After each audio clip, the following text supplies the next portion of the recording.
Les caves profondes du massif central saharien nous racontent une histoire qui a commencé il y a plus de 6000 ans.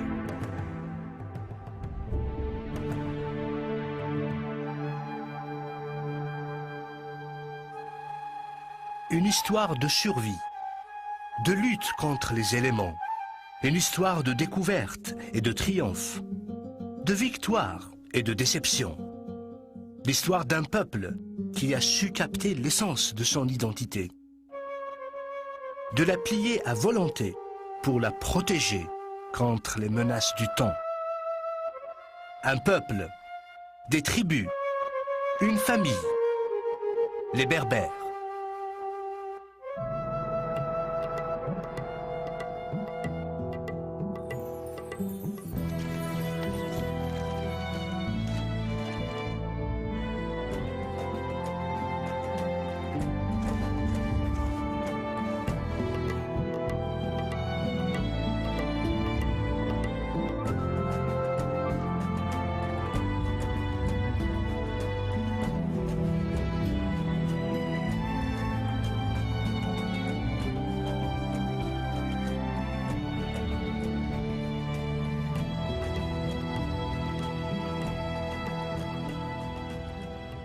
Nous ne savons toujours pas qui, dans l'histoire, a utilisé le terme berbère pour indiquer les populations indigènes d'Afrique du Nord. Peut-être les Grecs, en les désignant d'étrangers, ou encore les Romains, les appelant barbares. Ce que nous savons, c'est que chaque tribu portait et porte encore un nom propre à elle. Alors que l'ensemble de ces tribus s'identifie au terme Imaziran, homme libre, un nom qui sauvegardera leur place dans l'histoire de l'humanité. Les historiens sont confus sur les origines de ce peuple, si fier et si tenace. Seraient-ils les autochtones de ce pays, comme semblent l'indiquer les stèles et les fresques murales, ou encore un mélange d'immigrants et d'autochtones?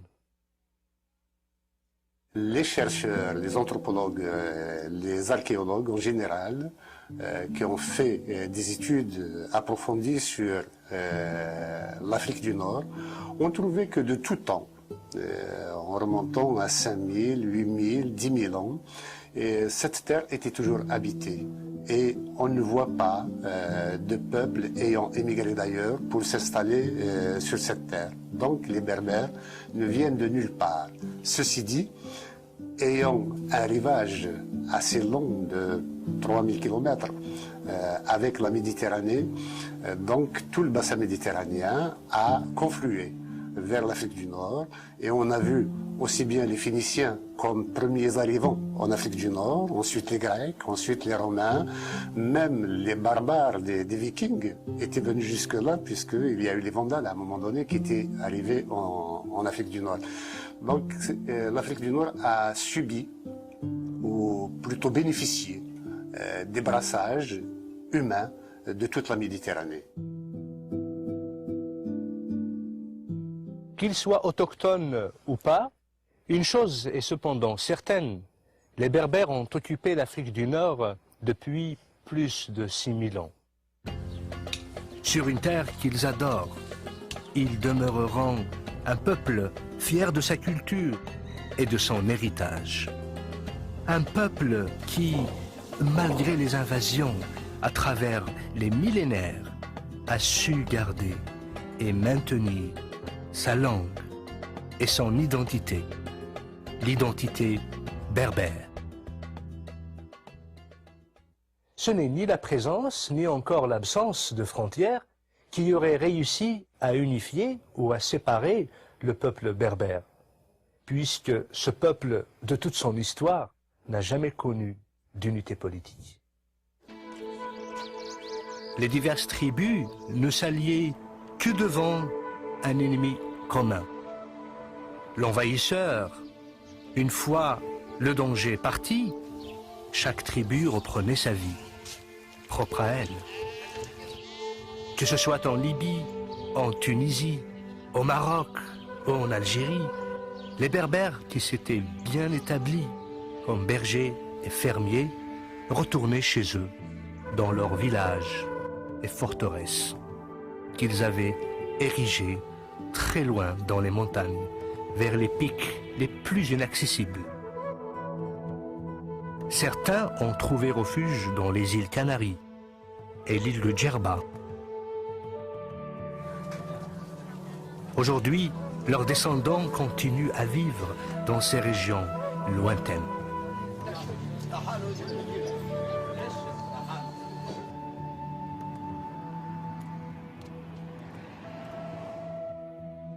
Dans les montagnes de l'Atlas et du Djurdjura, les Kabyles, les Mzab, les Chaouis. Au Maroc, les Berbères du Rif, les Chlah et les Souss. En Égypte, à l'oasis de Siwa, en Tunisie et en Libye. Les Berbères se sont dirigés aussi vers le sud du continent africain. Le Mali, le Niger, la Mauritanie, le Burkina Faso et le Sénégal. Toutes ces régions abritent les Touaregs, les Berbères du Sahara, les hommes bleus du désert. Mais si les Berbères n'ont pas connu d'unité politique, ils ont par contre connu l'unité culturelle, linguistique et artistique. Dans les signes géométriques qui garnissent leurs poteries, leurs tapis, leurs bijoux, signes mystérieux et inconnus qui cachent une histoire commune. L'histoire d'un homme, d'une femme, d'un peuple, l'histoire des Berbères. Notre histoire commence ici, à l'intérieur de l'espace africain, où les Berbères, pendant des millénaires, ont joui des avantages que leur procuraient la mer et les plaines d'un côté, les montagnes et le désert de l'autre. Notre histoire commence en Libye. La Libye a connu pendant des milliers d'années la population berbère la plus importante de toute l'Afrique du Nord. Nous identifions deux grandes familles de tribus libyennes, les Lébous, les Ténéhous, mentionnées dans des inscriptions égyptiennes, datant de plus de 5000 ans. Ces inscriptions faisaient allusion aux migrations des peuples berbères en Égypte. Les tribus des Lébous vont finir par s'installer en Égypte, à l'est du delta. Ils payeront leur tribut aux autorités égyptiennes. Ils vont s'engager aussi dans l'armée. Des siècles plus tard, les Berbères vont finir par s'intégrer militairement, socialement, en Égypte. Ils vont prendre en autorité et en savoir-faire. Ils marqueront définitivement l'histoire de l'Égypte.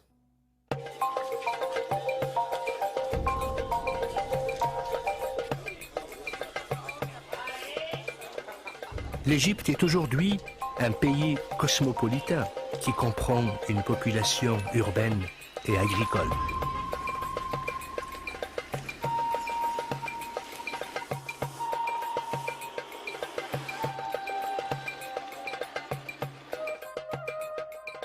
Rien ne captive l'imagination comme les splendeurs de la civilisation égyptienne. Les pyramides de Giza, gardées par le grand sphinx. Les temples massifs de Luxor et de Karnak, garnis d'inscriptions diverses, détaillant avec précision les événements marquants de l'histoire de l'Égypte. L'Égypte des pharaons.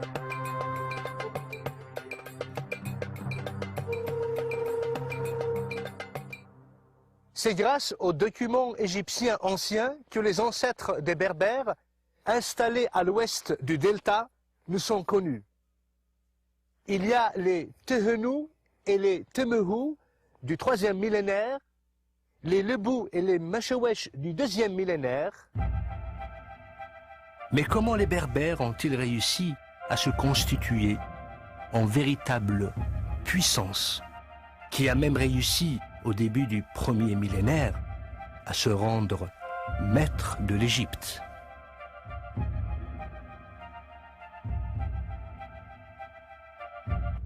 À la mort du pharaon Psusen II, l'Égypte était déjà en déclin.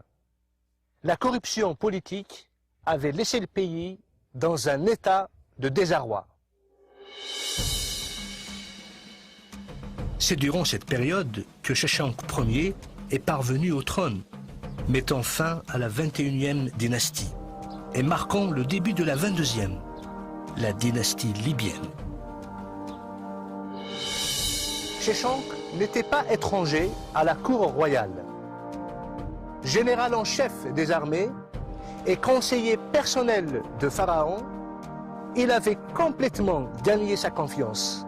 Il avait même épousé sa fille, Matka. De son beau-père Psusen II, Sheshanq avait hérité d'un royaume déjà affaibli. Mais Sheshanq n'était pas un homme à se laisser faire. Il a d'abord décidé de mettre les affaires du pays en ordre, en limitant l'influence des prêtres qui avaient abusé du pouvoir royal. Pour s'assurer de leur loyauté, il nomma son fils, Iyuput, comme grand prêtre d'Amon.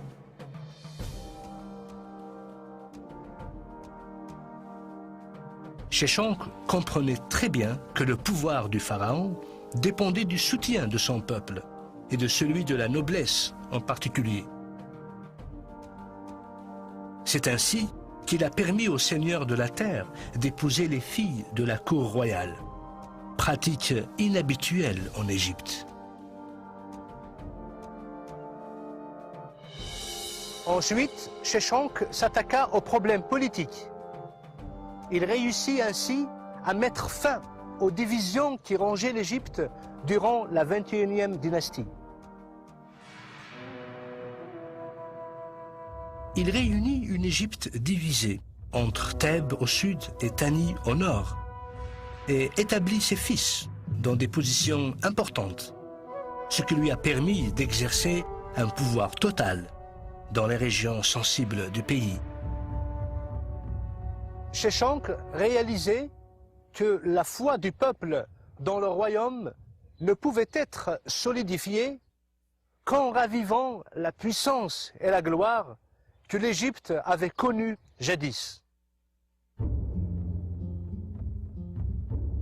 Il a repris alors une politique d'expansion et mena en Palestine une campagne victorieuse qu'il a commémorée et célébrée en entreprenant un programme de construction ambitieux dans le temple d'Amon-Ré à Karnak.